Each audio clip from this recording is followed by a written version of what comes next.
El millón contra los 300. La venganza divina en las Termópilas. Imaginen la escena. 1.000.000 de soldados del Imperio Persa, una tormenta de bronce y muerte, marchando para aplastar a Grecia. El suelo tiembla bajo sus sandalias, y el mar Egeo desaparece bajo una flota de 1.000 barcos.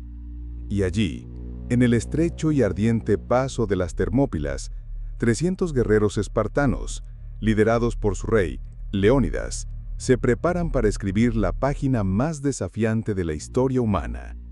Esto no fue simplemente una batalla, fue el momento en que los dioses del Olimpo parecieron decidir humillar al hombre que se atrevió a creerse su igual. La tensión es casi palpable al visualizar a Leónidas mirando a los ojos del ejército más grande jamás reunido y susurrando: «Aquí estamos». El historiador Heródoto, considerado el padre de la historia, documentó esta confrontación que alteró el destino de Occidente. No hablamos de leyendas, sino de registros que nos llegan directamente desde el año 480 a.C. Jerjes, el rey de reyes persa, había reunido una fuerza militar colosal. Fuentes contemporáneas, como el dramaturgo Ésquilo, quien luchó en la batalla de Salamina, confirman cifras que oscilan entre 800.000 y 1.000.000 de soldados. Los archivos persas de Persépolis y los escritos de Diodoro Sículo corroboran esta movilización sin precedentes. Contra esta avalancha humana, el rey espartano Leónidas seleccionó a 300 de sus mejores guerreros, la Guardia Real, hombres entrenados para el combate desde los 7 años. Pero lo que los libros de historia a menudo omiten es que esta no era una misión suicida, era una estrategia calculada para provocar algo que iba más allá de lo militar, una intervención divina. Los espartanos estaban a punto de desatar una cadena de eventos que los antiguos solo podían explicar como la furia de los dioses olímpicos. Para entender la magnitud de los hechos, debemos visualizar el contexto completo. En agosto del 480 a.C., Jerjes, señor de un imperio que se extendía desde la India hasta Egipto, había pasado 4 años reuniendo su fuerza devastadora. Su motivación era personal: vengar la humillante derrota de su padre, Darío, en la batalla de Maratón, 10 años atrás. Pero su ambición trascendía en la simple venganza. Era una declaración de guerra contra los propios dioses. Heródoto registra las palabras de Jerjes al contemplar su ejército infinito. «Los dioses me han elegido para gobernar toda la tierra bajo el cielo». Era un mortal, desafiando directamente a Zeus. Sus ingenieros habían construido puentes de pontones sobre el Helesponto, conectando Asia y Europa, y habían cavado un canal a través del monte Athos para que su flota evitara las tormentas. Jerjes creía haber conquistado la naturaleza misma. Los griegos no eligieron las Termópilas al azar. Era un lugar sagrado, consagrado a la diosa Deméter, un lugar donde los dioses habían jurado proteger a quienes defendieran la justicia. Leónidas no solo llevó a 300 guerreros, llevó a 300 hombres que habían sido purificados en los templos de Esparta, que habían ofrecido sus vidas a los dioses y que marchaban a la muerte como sacerdotes. No era una operación militar, era un ritual sagrado diseñado para invocar la intervención divina. Durante 3 días que cambiaron la historia, lo imposible se hizo realidad. Los archivos militares persas, descifrados en el siglo XX, documentan la absoluta perplejidad de los comandantes de Jerjes cuando sus inmortales, la guardia de élite que nunca había conocido la derrota, comenzaron a caer como trigo ante la hoz. Las largas lanzas espartanas perforaban las armaduras persas, y la falange de escudos de bronce se convirtió en una muralla inexpugnable que transformaba cada asalto persa en una carnicería. Testigos persas reportaron eventos que desafiaban la explicación racional: sombras que parecían luchar junto a los griegos al anochecer, y vientos que cambiaban de dirección para cegar a sus arqueros. Durante 72 horas, 300 hombres detuvieron a 1.000.000. Heródoto calcula que murieron más de 50.000 persas. Pero la traición de Efialtes, quien reveló un paso secreto a los persas, cambió el curso de la batalla.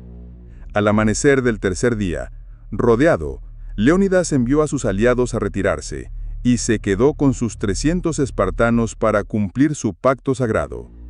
Lucharon hasta que no quedó ni uno solo en pie. Su sacrificio, sin embargo, había activado algo que ni Jerjes ni sus magos podían comprender.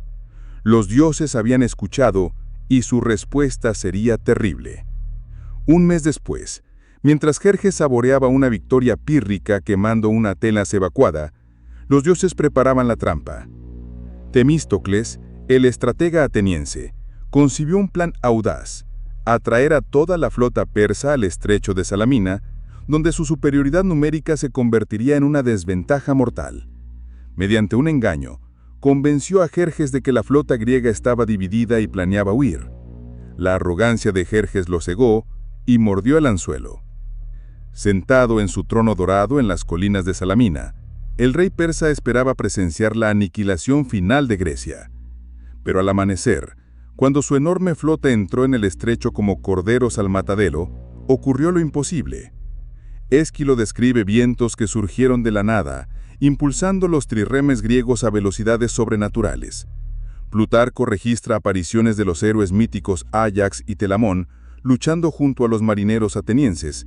En 6 horas de combate, la flota más poderosa del mundo fue aniquilada. Jerjes contempló con horror cómo los dioses destruían su armada invencible barco por barco. La retirada fue humillante.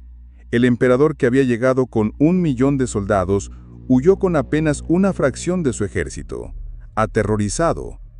Pero la venganza divina no había terminado.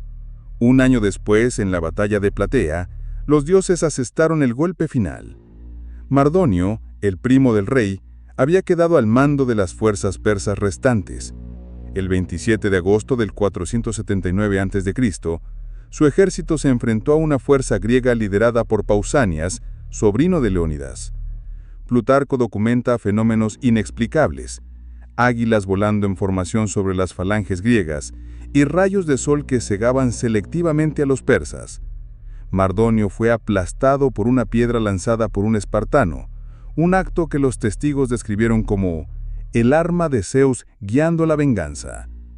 Con su muerte, el ejército persa se desintegró. Y en la revelación más asombrosa de todas, el mismo día de la victoria en Platea, sin comunicación posible entre los dos teatros de guerra, la flota griega destruyó los restos de la armada persa en la batalla de Micala, a cientos de kilómetros de distancia. Los antiguos lo llamaron sincronía divina.